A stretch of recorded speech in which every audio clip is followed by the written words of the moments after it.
Bonsoir et bienvenue dans cette édition du vendredi 12 juin. Voici les titres. En février dernier, Maureen Jacquier a été retrouvée morte à son domicile.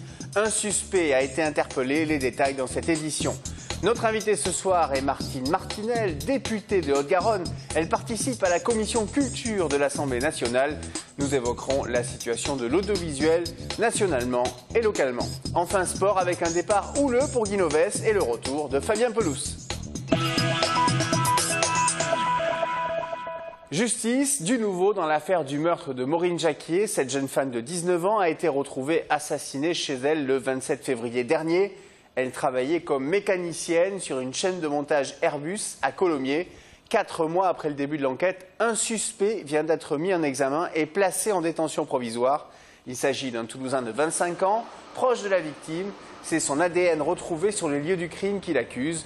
On écoute les précisions de Florence Poudens, procureur de la République adjoint, au micro d'Aliénor Adré et Vincent Guiraud.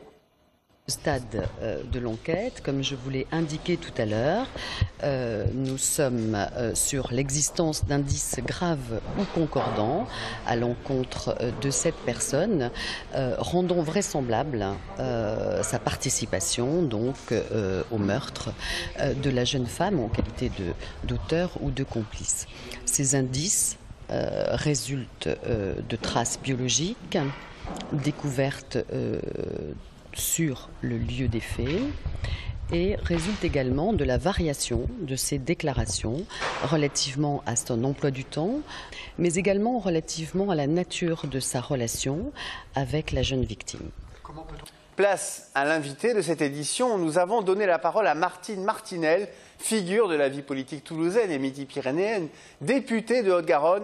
Elle participe à l'Assemblée au débat de la commission culture, l'occasion d'aborder avec elle la situation de l'audiovisuel en France, mais aussi l'appauvrissement de la diversité de la presse en région toulousaine.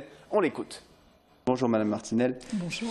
Nous sommes venus vous voir car, en plus d'être députée, vous participez aux travaux de la commission culture de l'Assemblée nationale. Et une première question tout d'abord sur l'audiovisuel public qui nous concerne tous, puisque localement il y a des décrochages. Oui. On voit les difficultés à Radio France, on voit les difficultés à France Télévisions. Est-ce que c'est des problèmes de conjoncture? Est-ce que c'est des problèmes de fonctionnement? Est-ce qu'il y a une refonte qui est nécessaire? Pour avoir été rapporteur plusieurs fois sur l'audiovisuel public, je crois qu'il y a certes des problèmes de conjoncture, mais qu'il y a aussi une nécessité de réflexion globale sur l'audiovisuel public, ses missions, son identité. Et je pense que même dans les situations de crise, l'audiovisuel est un vecteur d'information, de culture, et que ce n'est sûrement pas une variable d'ajustement. Est-ce que c'est un indicateur aussi de la bien-portance d'une démocratie, la sainteté de son audiovisuel? Moi, je crois que la sainteté de l'audiovisuel et la diversité, surtout que vous incarnez aussi, eh bien, c'est la marque de la santé, justement, de la démocratie. Ou en tout cas, c'est un des vecteurs d'éléments qui favorisent la démocratie. Dans la mesure où nous sommes tous téléspectateurs, que ce soit sur des appareils traditionnels, sur des iPhones, des tablettes ou des postes de radio, la télé, la radio nous accompagnent toute la journée, même si actuellement on ne l'entend pas. On va évoquer bien sûr plus localement les difficultés de la place toulousaine. On voit qu'il y a eu en quelques années beaucoup d'antennes qui ont fermé. Ça a été M6, le décrochage Toulouse en 2009. On évoque la possibilité d'une réduction de la couverture du décrochage local de France 3 dès la rentrée. Il y a Métro News qui va fermer, il y a également TLT. Est-ce que ça, c'est une situation que vous trouvez préoccupante pour la 4e ville de France? Moi, je trouve que c'est très préoccupant, d'autant qu'on peut le mettre en parallèle avec la réforme de la grande région. Alors autant, ça me semble tout à fait intéressant, cette grande région, mais il me semble qu'on ne doit pas perdre l'identité locale. Alors que déjà, TLT existe depuis, si je ne me trompe pas, 88, donc ça fait très longtemps, ça nous accompagne tous en tant que citoyens, pour moi-même, je dirais en tant qu'élu. Je me souviens des reportages qui m'ont beaucoup aidé lors des élections. Et sans parler de ça, il me semble que c'est une télé de référence. Alors les premières difficultés qu'a connues TLT, bien sûr, c'est la dénumérotation. Ça c'est sous l'ère vers 2012, je crois, que TLT est devenu plus difficile à trouver pour les Toulousains et puis pour tous ceux qui regardent TLT dans le département et au-delà, et qui sont peut-être aussi les téléspectateurs les plus assidus, parfois les plus âgés. Et ensuite, parce qu'il me semble que c'est important, d'avoir des informations locales, une vie locale, qu'elle concerne les élections, mais il n'y a pas que ça, hein, je veux dire, loin de là, il y a des émissions intéressantes, d'ailleurs au point que le CSA a renouvelé, me semble-t-il, sa fréquence.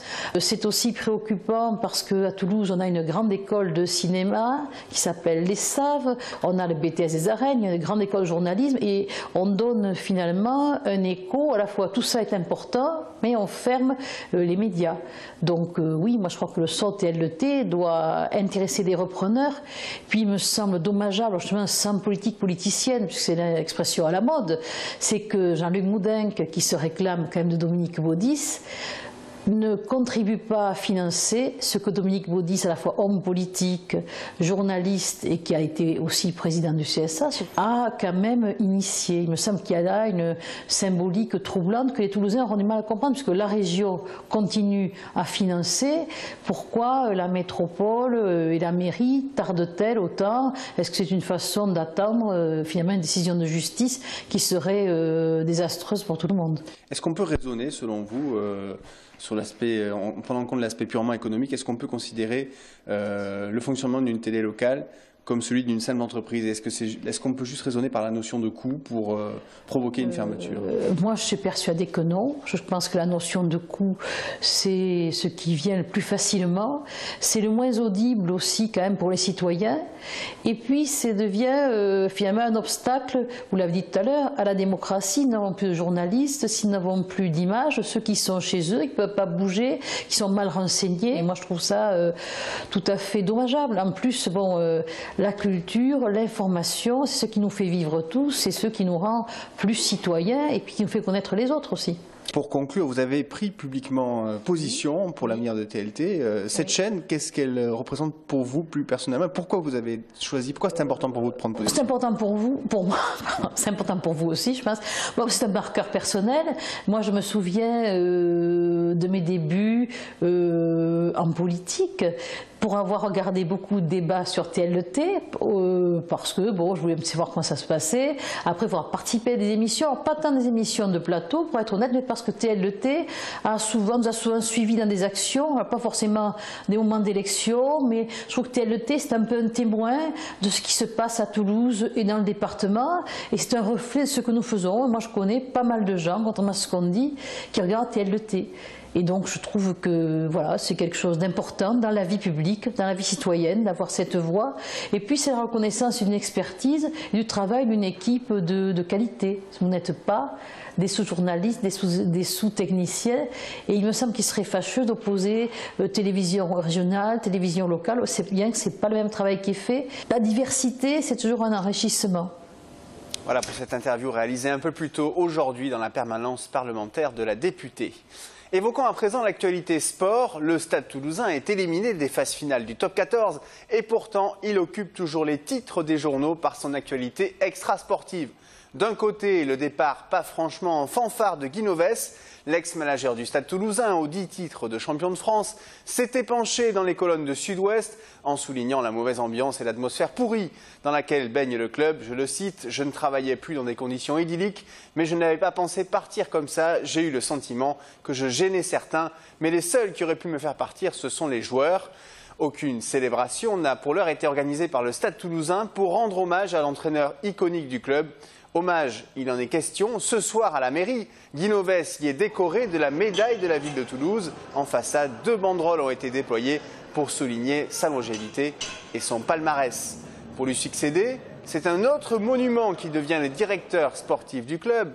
Fabien Pelouse, le recordman de sélection en équipe de France, 12 saisons avec le Stade Toulousain, a été officialisé aujourd'hui. Il devra, avec Hugo Mola, fraîchement arrivé d'Albi, apporter du sang neuf et donner un élan nouveau au club de la Ville Rose. Et puis rugby toujours avec un transfert, celui de l'ailier de l'US Colomiers Rugby, Armand Baille, y rejoint le top 14. Il vient de s'engager pour 2 saisons avec le club de Grenoble. Armand Baille est le 2e meilleur marqueur d'essai de ce championnat de Pro D2 cette saison.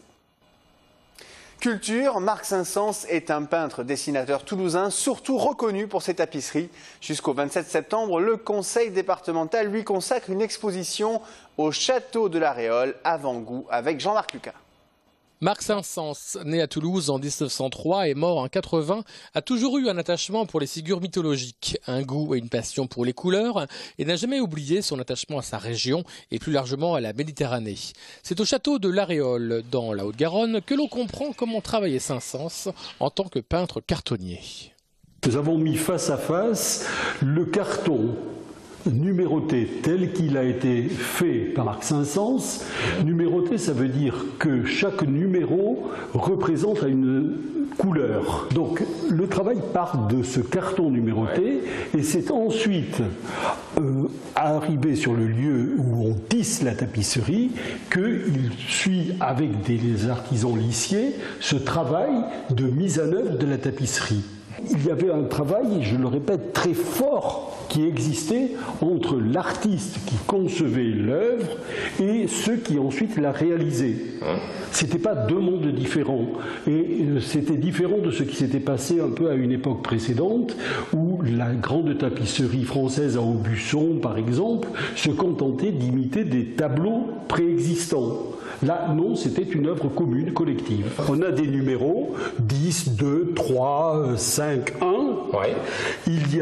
On en a pris qu'un petit exemple, à côté de cela, des laines de différentes couleurs, et chaque couleur, chaque teinte a un numéro bien précis qui est connu à la fois du peintre et de ceux qui ensuite vont réaliser la tapisserie de manière artisanale. Alors tout ça a été retrouvé parce que c'est... Alors la famille de Marc Saint-Saëns a heureusement conservé beaucoup de ces cartons numérotés et toute une partie bien sûr de l'œuvre personnelle. Donc on peut se dire qu'on pouvait en faire à l'infini finalement des tapisseries. Si ce n'est que généralement les tapisseries n'étaient pas tirées un grand nombre d'exemplaires, cela suppose beaucoup de travail, beaucoup de temps, des soins extrêmement précis. Donc les tapisseries étaient tirées en 5-6 exemplaires le plus souvent, mais il y a toujours la possibilité de retirage, de plus en plus difficile de nos jours, bien sûr. Marc Saint-Saëns, une histoire moderne de la tapisserie jusqu'au 27 septembre au château de l'Aréole. Voilà, le château de l'Aréole en Haute-Garonne, à 35 minutes de Toulouse, en direction du Gers. Voilà pour la précision géographique. Fin de cette édition, nous vous souhaitons le meilleur week-end possible. À bientôt sur TLT.